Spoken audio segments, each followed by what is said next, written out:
Welcome everyone to another edition of Play It Through, and this time around it's Indiana Jones and the Temple of Doom, brought to us by Tengen. Another one of those notoriously bad licensed video games that has come out over the years. Once I was able to figure out the controls and actually figure out what I needed to do in each level, it actually became kind of fun.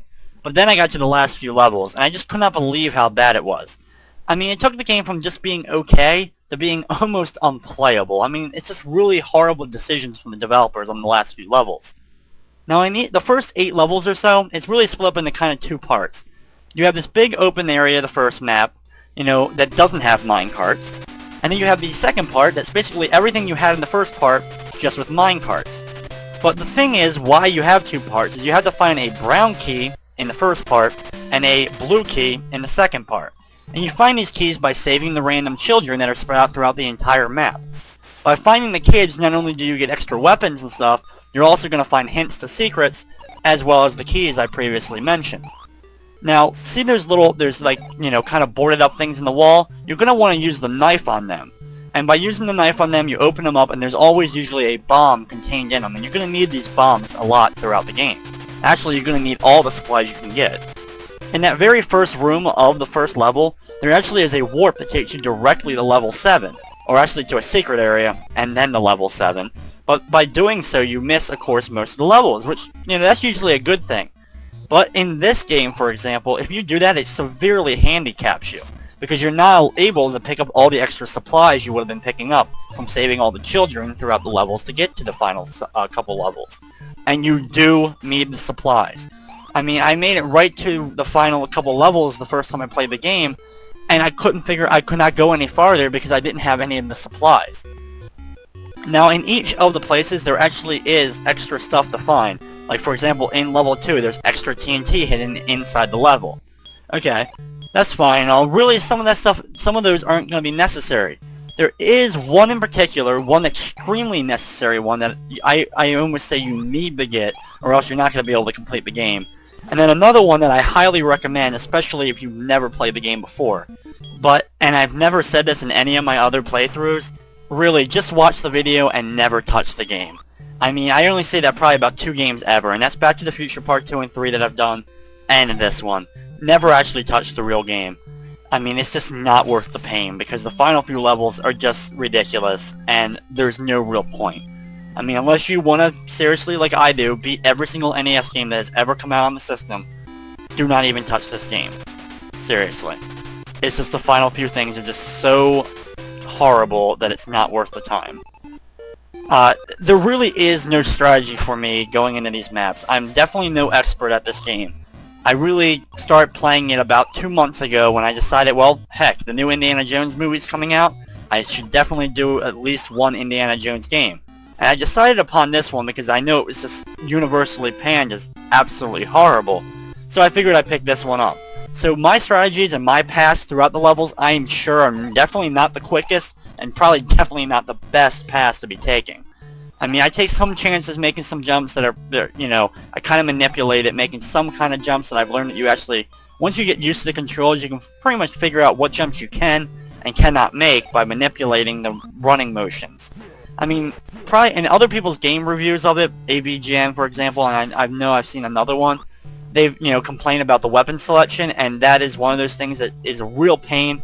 Not when you're not fighting enemies, but just for when you're in combat or you quickly need to switch out. To be able to hold, you have to hold the select button, and then press the D-pad in one of 4 directions to select one of the 4 weapons. The whip, the bomb, the knife, and the gun. Now, the gun is, of course, going to be a one-hit kill from a farther distance apart. The bomb is, of course, a one-hit kill as well, but it also destroys, like, there's lava patches, like I was just able to destroy to get that kid, as well as they open up secret pathways, so you don't want to use the bombs to kill enemies. I also don't recommend using the gun to kill enemies because you're really going to need as much ammo as you can get by the end of the game. I mean, by the second to last level, you absolutely positively need 5 bullets at least in order to complete the level. And if you don't have that, I think you're pretty much screwed at that point. And the reason for that is because of what I just did. You pull out the gun and you shoot those skeleton type things, and that allows you to have a new point that you actually can whip. And it actually reminds me a lot of, for example, Castlevania 4 or Super Castlevania on the SNES, using the loops that kind of swing across. I mean, of course it's Indiana Jones, so he's going to use his whip to get across gaps. But in terms of games, if you've never seen the movies, it reminds me of Castlevania 4. Now, like I said, I really am not the best at this, so I'm just kind of manipulating. Like, I used the minecart to make a longer jump there in order to get back to the door so I didn't have to go all the way around. Now, like has already been said in previous and other reviews, that yes, the map is just one giant loop. It's kind of like the actual planet, the globe. It's not flat. It doesn't just end.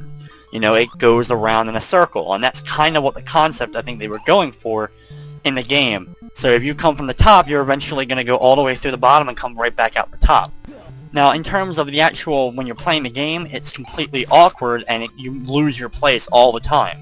I mean, you can't really tell what's the top of the map and what's the bottom, what's the left and what's the right, because of this, and you just kind of have to learn to adapt. And after several playthroughs of the game, I started to get used to it. And like I said, I actually started to have fun. Trying to find all the kids, get all the power-ups I could possibly get, and just kind of figuring out what jumps I could and couldn't make. Like I said, I actually was kind of having fun with it. So this whole part of the game is actually pretty decent, or at least isn't as horrible as the rest of the game. So if you're going to judge the game just on this, it's not a horrible game. Jump down here. Wait for a second. There we go.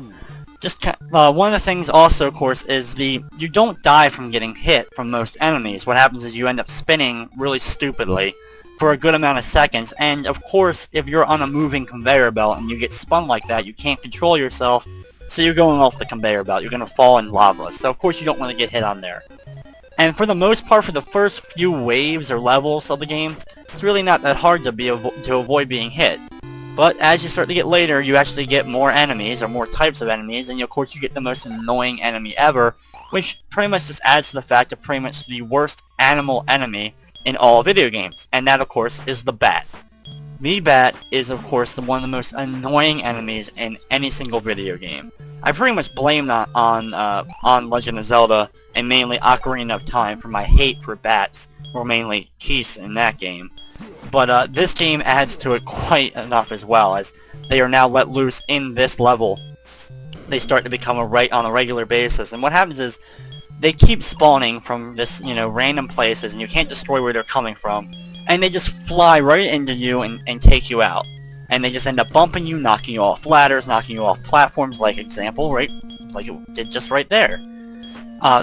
See that green jar sitting on the platform? If I hit that with my whip, it pretty much sends an aroma out and does stop the bats for a period of time.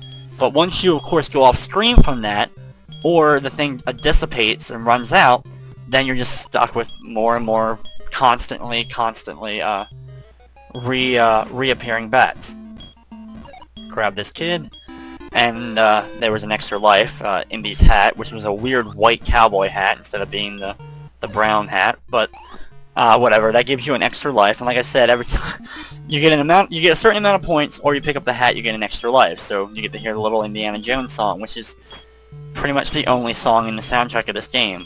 The actual song going on in the background isn't too bad, but since it's the only track in the entire game, it gets so boring so fast that by the end of it, you definitely have already either hit mute at the start and put on Winamp or something else, or put on your iPod. I mean, because there's no point to even listening to the music in this game, because it's basically not there. You hear that Indiana Jones song one time, yeah, you've heard it in this game. There's no different versions, there's no nothing. As I just grabbed the blue key, or greenish key, or turquoise key, whatever color key you want to call it for this level. And I would really explain what my path is and where I'm going, but I really just kind of go.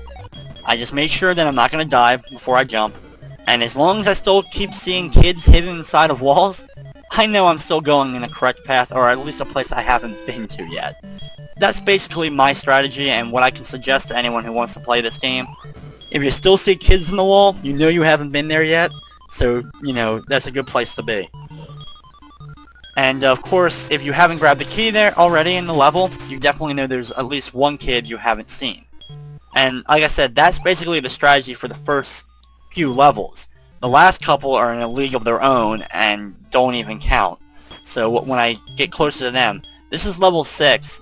The next one after this is when we actually have to start being kind of serious about a certain path, and I will actually show you where one of the hidden items is, because it's basically, even though it's a hidden item that you don't need necessarily, I'm going to say you pretty much must have it if